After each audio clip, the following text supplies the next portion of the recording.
Hello friends, welcome back to my channel MT maths. Question and day series में next question discuss कर रहे हैं, तो start करते हैं। The equation of a common tangent to the parabolas y equal to x square and y equal to minus of x minus two whole square is four options. ठीक है, तो question बड़ा छोटा सा है। क्वेश्चन कह रहा है भाई अपने पास दो पैराबोलाज हैं, उनके कॉमन टेंजेंट की इक्वेशन अपने को डिराइव करनी है।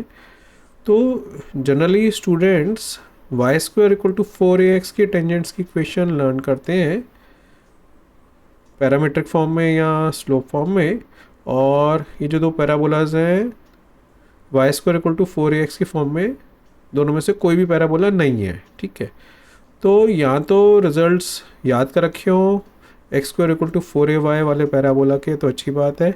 अदरवाइज़ इन जनरल कैसे अपने को without any learning of results इस क्वेश्चन को हम कर सकते हैं, वो डिस्कशन आज करते हैं।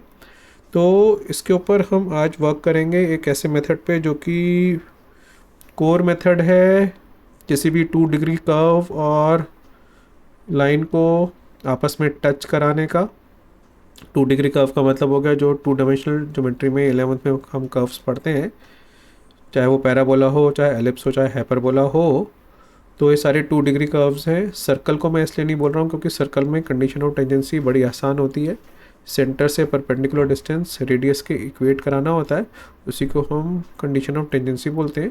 तो उसमें तो ज्योमेट्री बहुत हद तक काम करती है सर्कल में। तो हम पैराबोला और एलिप्स और हाइपरबोला की अगर हम बात करें, तो किसी भी लाइन को अगर इन तीनों में से किसी कर्व के टच कराना है तो हम क्या करते हैं, वही इस क्वेश्चन के थ्रू एग्जीक्यूट करेंगे।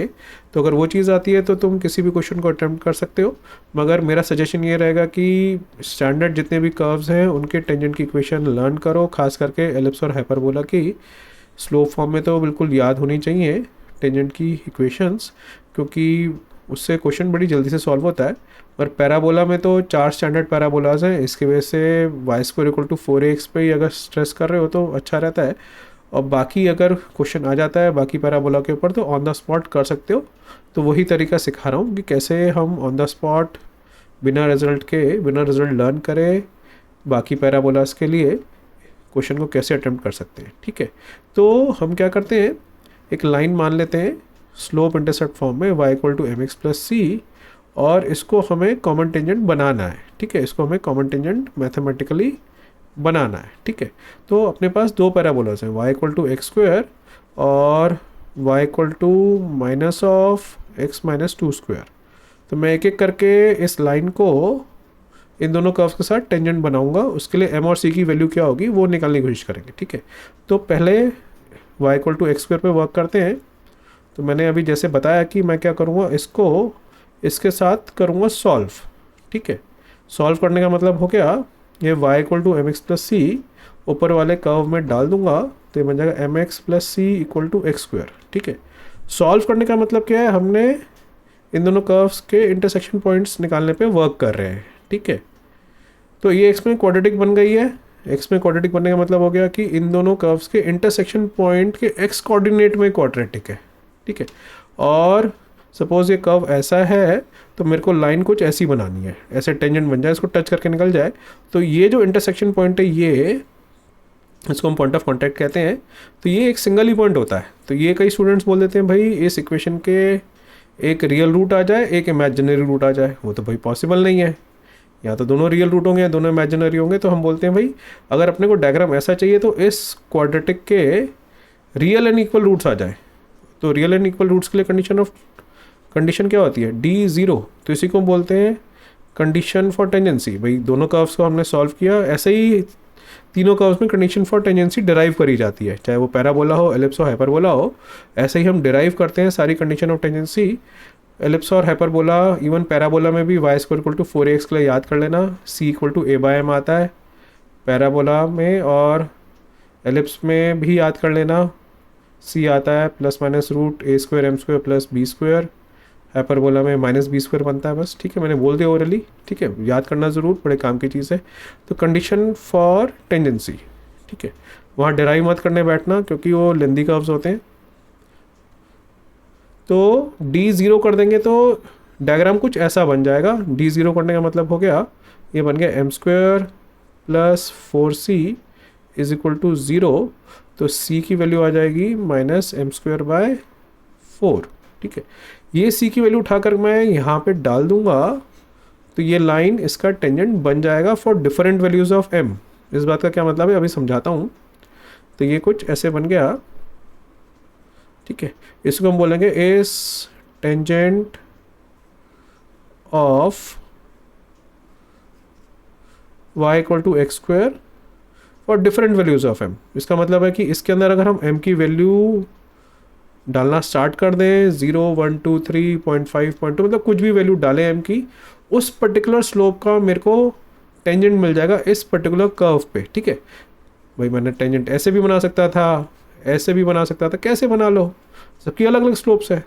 तो जिस भी स्लोप का हम टेंजेंट बनाना चाहते हैं वो m की वैल्यू अगर हम यहाँ पे डाल दें तो मेरे को डायरेक्टली इस कर्व का टेंजेंट मिल जाएगा। ठीक है, तो मैंने y इक्वल टू mx+c को y equal to x square के टेंजेंट बना दिया है, अगर मैं c की वैल्यू ये यूज़ करता हूँ, इसका ये मतलब था। ठीक है, अब मेरे को इस लाइन को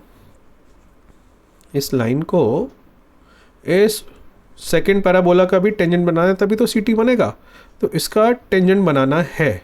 ठीक है, ये इसका भी टेंजेंट हो जाए तो m क्या हो, इतना सा क्वेश्चन बन गया, इसका ये मतलब था। तो ऑब्वियसली बात है, स्पेसिफिक m के लिए तो दोनों का टेंजेंट बनेगा। मैं डायग्राम में भी एंड में बना के दिखाऊंगा, तो कंसेप्ट वही है। तो मैं इसको और इसको करूँगा सॉल्व, क्योंकि मेरे पास कोई कंडीशन है नहीं, कंडीशन ऑफ टेंजेंसी याद नहीं करी हुई है, शिफ्टेड पैराबोला भी है। ठीक है, तो मैं बिल्कुल बेसिक पे जाऊँगा। मैं क्या करूँगा, इन दोनों को करूँगा सॉल्व। तो सॉल्व करूँगा तो बन जाएगा -x² -4 + 4x। ठीक है, कर दिया सॉल्व, और इसको अब x में क्वाड्रेटिक की तरह विजुलाइज करने के लिए मैं रीअरेंज करूँगा। तो x², ये टर्म यूज़ हो गई, इस टर्म को भी उधर कर देते हैं, तो ये बन जाएगा m-4x, और फिर लास्ट इसको भी उधर कर देते हैं, तो बन जाएगा -m²/4 + 4 इक्वल टू 0। ठीक है, तो सॉल्व करने के बाद लाइन और पैराबोला आपस में टच करने चाहिए। टच करने का मतलब है रियल एंड इक्वल रूट्स, बस यही ध्यान रखना है। ये रामबाण है टेंजेंसी का। ठीक है, कोऑर्डिनेट ज्योमेट्री में। ठीक, तो d0 करोगे तो बन जाएगा m-4 का whole square -4 times -m²/4 + 4 equal to 0। यहाँ से जितने m की वैल्यूज़ आएंगी उतने कॉमन टेंजेंट्स बनेंगे, बस इतना सा कंसेप्ट है। तो m² + 16 -8m + m² -16 equal to 0। 16 से 16 उड़ भी गया, 2m² -8m equal to 0, 2m common, m-4 is equal to 0। तो m की दो वैल्यूज़ आ गई हैं, 0 और 4। तो दो कॉमन टेंजेंट्स पॉसिबल है। ये दोनों m की वैल्यू उठाकर मैं यहाँ डाल दूंगा इस इक्वेशन में। ठीक है, क्योंकि इन दो स्पेसिफिक m की वैल्यूज़ के लिए ये लाइन ct बन गई है, कॉमन टेंजेंट बन गई है। तो 0 पुट करोगे m की वैल्यू तो y की वैल्यू 0 आ जाएगी, पहला ct। m की वैल्यू 4 पुट करोगे तो y आ जाएगा 4x - 4। तो इसको हम y इक्वल टू 4x - 1 भी लिख सकते हैं। तो दोनों कॉमन टेंजेंट्स की इक्वेशन तैयार है ये। ठीक है, अब दोनों में से जो ऑप्शन में होगी, अगर सिंगल चॉइस करेक्ट है तो वो अपना आंसर हो जाएगा। तो ऑप्शन बी क्लियरली दिख रहा है, तो option B is our answer. ठीक है, अब मैं थोड़ा सा विजुलाइज भी करा देता हूँ कि कैसे चीज़ें वर्क कर रही थी। एक्चुअल में एक टेंजेंट तो y इक्वल टू 0 वाला अपने को डायग्राम पे दिखता भी है।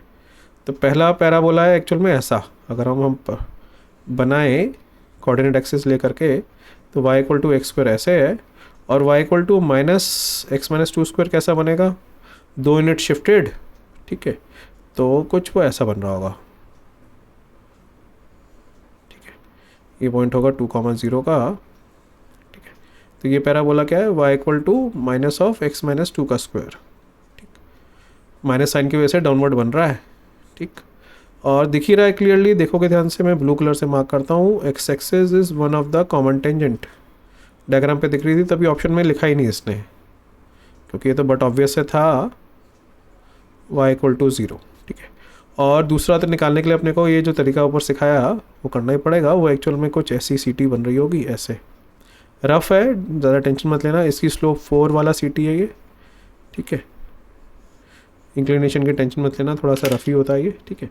तो मेरे ख्याल से आइडिया लग गया होगा कि अगर स्टैंडर्ड नहीं है कर्व्स तो हम बिल्कुल बेसिक डेफिनेशन से जाते हैं कि कैसे हम टेंजेंट बनाते हैं मैथमेटिकली किसी एक लाइन को जो कि सेकेंड डिग्री के साथ टच कर जाए, ठीक है। दोनों को सॉल्व करना है और क्वाड्रेटिक बना करके D0 करना है, ये गुरु मंत्र है टेंजेंसी का, ठीक है।